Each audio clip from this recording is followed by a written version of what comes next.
ডোমজুড়ের অঙ্কুরহাটি চেকপোস্টের কাছে জাতীয় সড়কের পাশে দাঁড়িয়ে প্লেন। এই দৃশ্য দেখে ছবি তুলতে ব্যস্ত পথচারীরা। ডোমজুড়ের অঙ্কুরহাটি চেকপোস্টের কাছে জাতীয় সড়কের পাশে হঠাৎ দেখা গেল দাঁড়িয়ে রয়েছে একটি প্লেন। দমদম এয়ারপোর্ট ছেড়ে এখানে কেন প্লেন? প্রশ্ন পথচারীদের। এখানে কেন দাঁড়িয়ে রয়েছে প্লেন?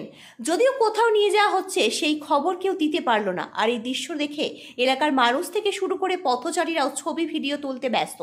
আবার কেউ ভিডিও কল করে বন্ধু বান্ধবদের দেখাচ্ছে। আবার কেউ কেউ বলছে এখানে কেন এলো প্লেনটি? কোনো কি দুর্ঘটনা ঘটেছিল? নানা রকম প্রশ্ন করতে দেখা গেল পথচারীদের মধ্যে।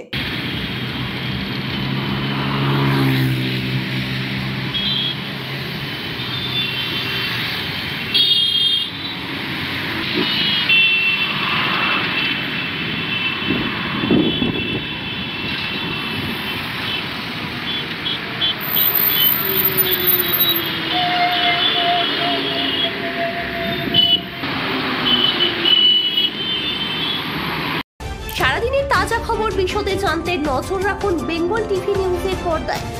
আমাদের ফেসবুক পেজটি ফলো করুন, ইউটিউব চ্যানেলটি সাবস্ক্রাইব করুন। আমাদের চ্যানেলে বিজ্ঞাপন দেওয়ার জন্য যোগাযোগ করুন 9339387106।